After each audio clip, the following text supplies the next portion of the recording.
Everybody, welcome to another video.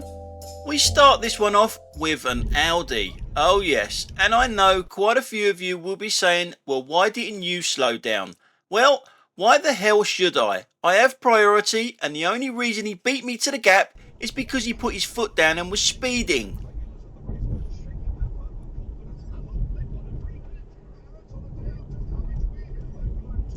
You're not moving over, are you? Fucking wanker of an Audi.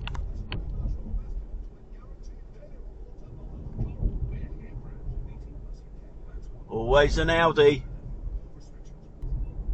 Now in the next clip we come to another one of my favourites, the good old cyclist. He's doing nothing wrong officially, but I do not know how this isn't a law, that they're riding along on the phone. How can that be okay?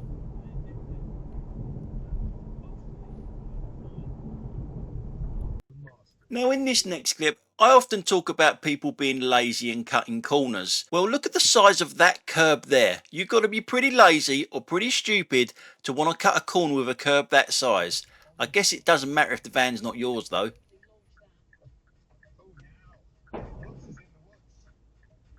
Bloody hell. Now I'll show you that again just so you can see how hard he hit that.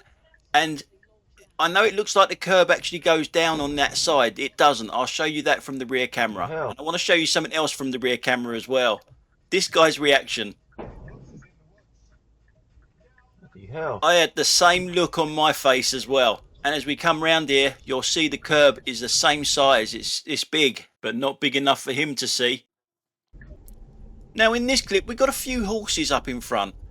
Now we're looking at the guy in the yellow top, the bright yellow top, who waves me on. He waves me to go past them. The girl at the end says no. Which one's right? Obviously the bloody girl.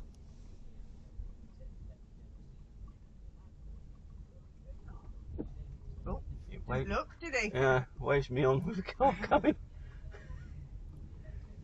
Maybe that's why the girl is at the back. She's got more road sense than him in the middle. Petrol head for you guys. I know some of you guys are into this, but my Kia beats it away at the lights, leaves it for dead. Eat my dust!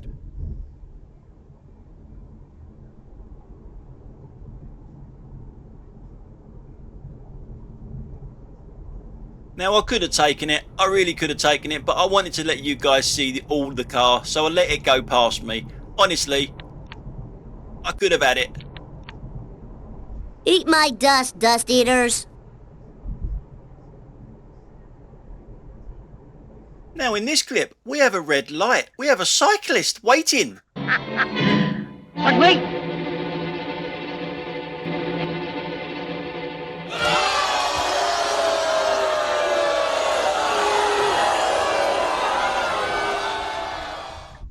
Another petrol head moment for you. What is it with these flash cars that they can't afford front number plates? What's going on there?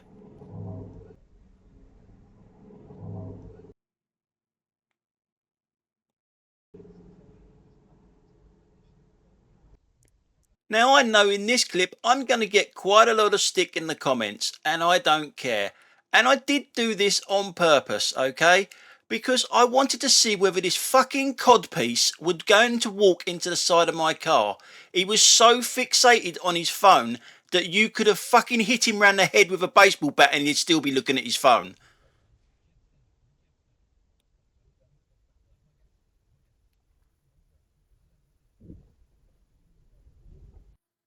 Now obviously I was never going to hit him. I wanted to see if he was going to walk into the side of me. But Did it give him a little bit of a jump? Did it? No. Look at him. He's straight on his phone with a car still there. Look at the red man over to the right hand side there as well. And straight on the phone again. Couldn't give a fucking shit, could he? Absolutely couldn't give a shit. Pedestrians. Ugh. So in this clip we're on the M23. We have a turn off. Guess who wants to turn off? Yeah. The one that's in the outside lane. Now look how close he's got to be to that van in front. Why do they leave it so late? How much time are you going to gain?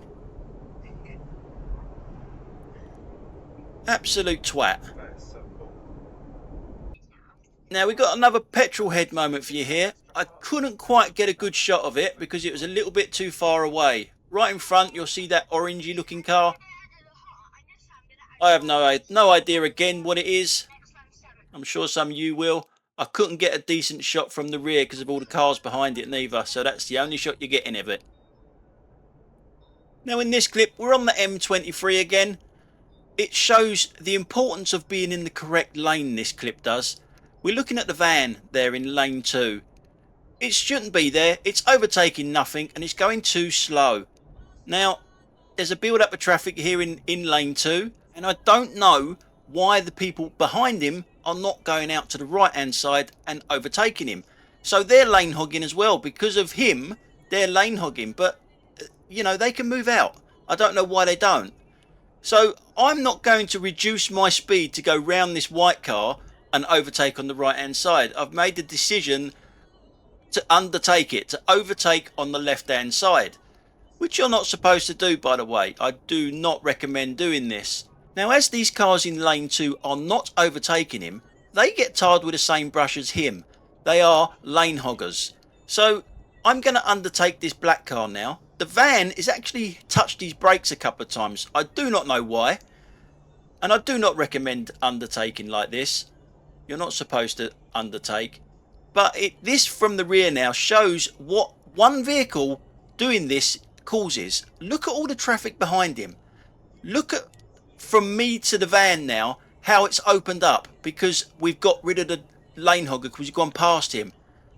I don't think you can see it any more clearer than what a lane hogging does to a motorway. That is just unbelievable looking back at that there. The traffic one vehicle can make. Now in the last video I did, I was told in the comment section that they don't do a turn in the road on the driving test anymore. That would explain a few things recently of how to do it and when not to do this thing. You don't do it in a busy high street. That's what I was always taught. So if it's not on the driving test, this is obviously not being taught of how and when to do this manoeuvre. Now here's a little tip for you guys, you newbie drivers this is. That van there cannot see me. It cannot see me. The mirrors will not let him see me there. He cannot see through metal. So you've got to let them ones go. That's why you're supposed to park on the other side of the road or facing the way you're driving. Now in this clip we come across two incredibly selfish cyclists. Unbelievably selfish. Now I thought long and hard about speeding this clip up because it is quite a long clip. But I don't think it does it justice to just how selfish the person on the right hand side is here. He can do everyone a favour and moving over every now and then. But I thought, as I say, I thought long and hard, and after about 5 seconds, yes, that's a long hard think for me, 5 seconds, I decided to keep it as the speed it was in.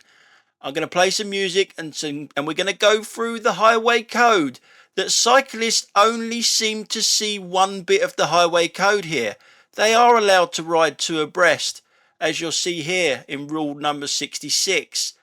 It's fine, they're allowed to ride two abreast, but that is the only fucking line that they actually read before dancing around the campfire in their little lycra superhero outfits singing Kumbaya. But before celebrating too much, they should read the rest of the highway code. Before chucking their vegan sausages on the barbecue, they should read this bit, which is basically be considerate to other road users. But obviously, being cyclists, other road users don't matter. Red lights don't matter. Nothing matters. It's all about them. But if they don't want to read that bit, what about reading this bit? But again, that doesn't suit them, does it? They only read that first bit, we can ride two abreast, and fuck you. It doesn't actually say fuck you in the highway code, by the way. It does in my version, but not the real one. So I'm going to keep quiet now. My rant is over, but I'm going to let this clip play itself out so you can see just how selfish these people are. So I'll keep quiet now.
Now I'm almost at my destination, just up here on the right hand side.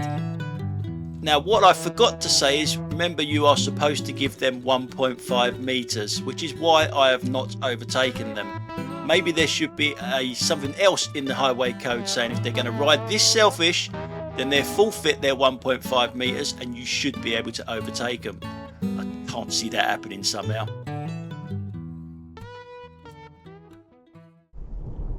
Now in this clip I'm going to show you how that should be done. We've got 4 cyclists coming up here in a minute. Similar sort of size road. There's a bit more traffic on this one. But we've got 4 cyclists up there to the left hand side that are proper cyclists. Proper cyclists that have read the rules and are considerate to other riders and road users.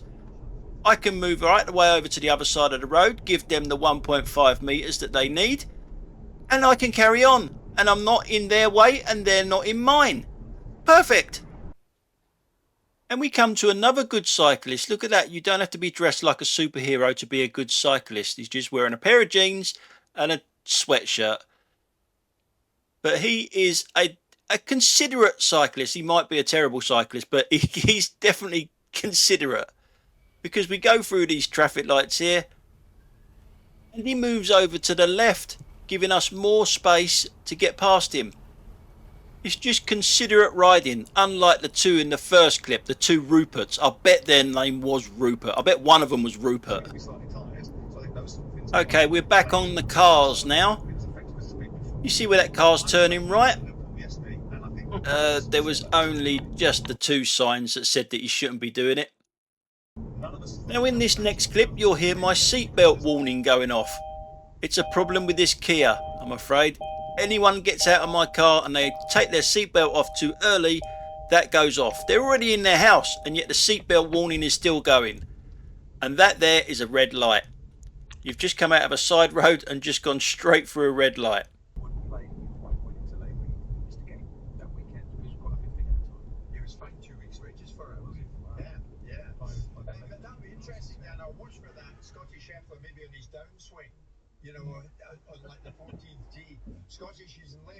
Didn't have much choice, mate. You stuck your fucking nose out. Now, in hindsight of that tree there, could he have seen round that tree without pulling out? Probably not. Anyway, guys, that's it for today. Thanks a lot for watching. I'll catch you on the next one. Bye for now.